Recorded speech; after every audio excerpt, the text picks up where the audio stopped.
isezerano ryayo risana oritinza ntago rizahera tuyizera. Murano mageragezwa turiko turacamwo canke muri kurahura navyo canke urindi isezerano ry'Imana, icyambere ukwiye kwitwararika gusenga. Dusenge kugira ntituje mu mosha mabi, niko Yesu Kristo yavuze. Arabwira intumwa ngo nimusenge ntimuje mu mosha mabi.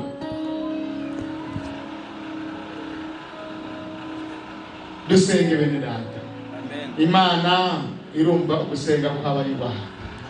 Zaburi 144:18-19 ayo ni majambo ahari. Dusenge. Iyo duhamagaye Imana iratwumva. Ni Imana yishura, ni Imana itabara. Ntishobora kwirengagiza gusenga kw'abana bayo. Ntibikunda. Dusenge. Muri ayo mageragezwa senga Imana. Yambaze itabaze, ni Imana yumva.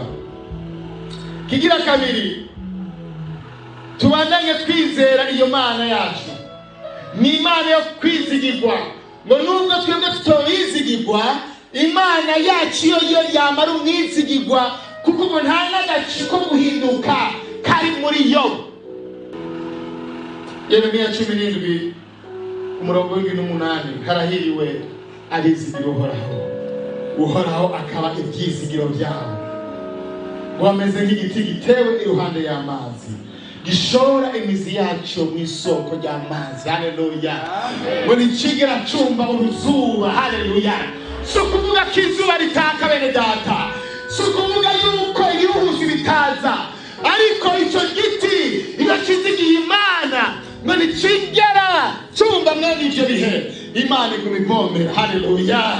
Iguma ivomera. Gira gatatu, ijambo ry'Imana rigwire muri twebwe bene data. Ijambo ry'Imana rigwire muri twebwe. Mwibuke igihe Yesu yari kageragezwa, Satani yamubwira ngo handitswe, Yesu akamubwira turabeshe, tihanditswe uko.